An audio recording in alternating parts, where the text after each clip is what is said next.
Silver Tubers, it's Mr. Zeke coming to you from the Silver Pouring Bench. I don't have a lot tonight. I just wanted to share a couple of things, some recent pickups, and a shout out to somebody.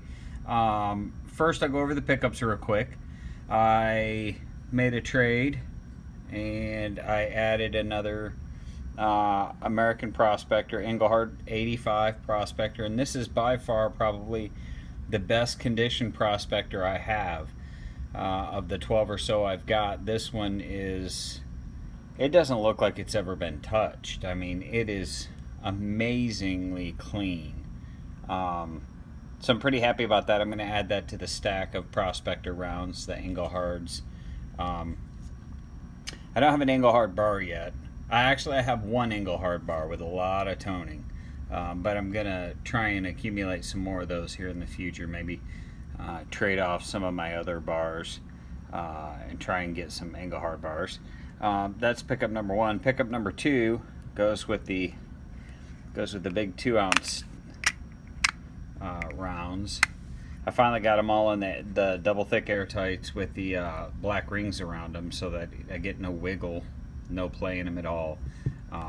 But I got number 5, and I know several people have showed this already.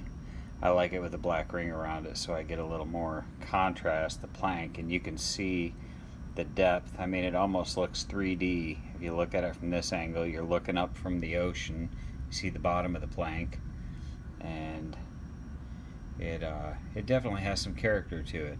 I didn't know how it would look until I got it in person, and now that I have it in person, I'm very pleased with it. They're doing a great job. I will say this much though, as pointed out to me in another video, they could stand to use a little bit of work on the on taking care of the rims. The rims are, I didn't look at mine too close until after I saw the video. I can't remember who posted the video about the condition of the rims, but they're pretty chewed up. I'm surprised for a round of this quality and this premium. I mean, you can see it there, the dings in the rims all the way around. It's pretty consistent on all the rounds. I went back and looked over them all.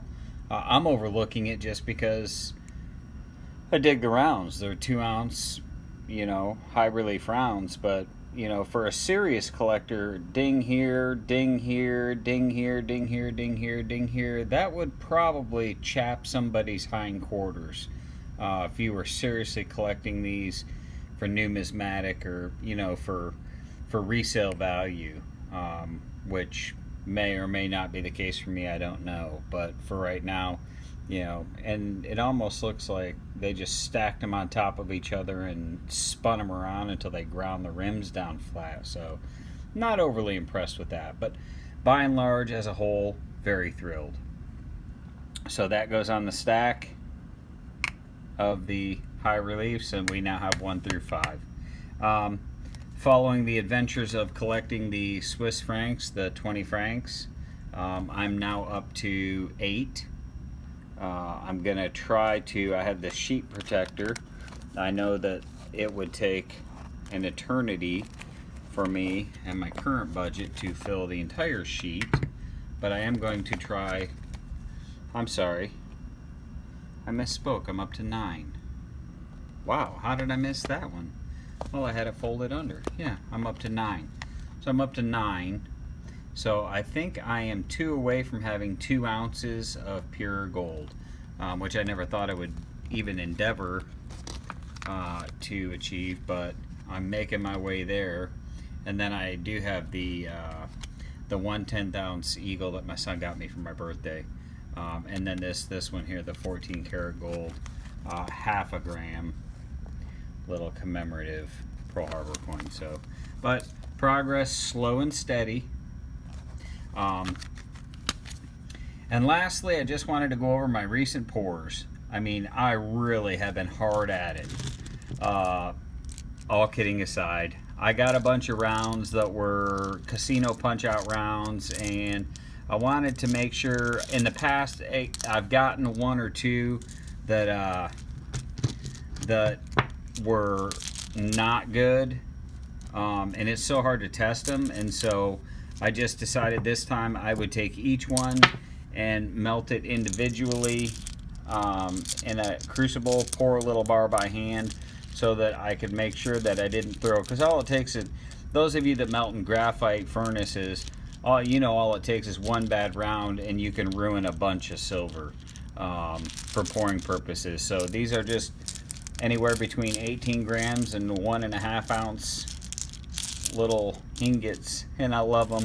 I just like to move them. These haven't been polished or tumbled or anything. This is literally how they came out of the crucible. So I scored. None of them were bad.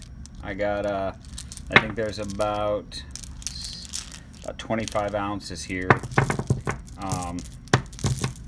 of ingots that I've poured that are ready to be melted and repurposed for whatever I decide I want to pour. These are just, and they come out differently. I mean, some of them actually have pour lines on them. Some of them, pour lines. Some of them don't, or have very little pour lines, all the way to some have pretty radical contours to them. But I just thought, this is my favorite condition for silver to be in, just raw ingot form that I can touch and not have to worry about fingerprints or scuffed up rims or any of that hubbub. So the shout out I want to give out to is to Retired Before 50, Laney. What a fabulous live broadcast today. She brought together some amazing minds in the stacking community. Hi-Ho Silver, Ikeo, Net One was there, Pit Bullion was there. I don't even know who all was there. There were so many different voices talking and so many different, bits of knowledge and wisdom that were passed around. Great advice, especially for those of us who haven't been in it very long. I've really only been in this since December. I just started, and I started coin roll hunting. Somebody asked me a long time ago, how did you get into this? They PM'd me, how did you get into this? Just coin roll hunting. And then one thing led to another, and before long, this is what I've got. Instead of, I went on about a 24 box run where 24 $500 boxes of $50 and not getting a single one. I said, screw it. I'm just going to go for the good stuff. So, but that Retired Before 50, that was amazing. So I appreciate every week that you do that, and I look forward to next week's. So in the meantime, it's Mr. Zeke from the Silver Pouring Bench. I appreciate everybody watching. Take care.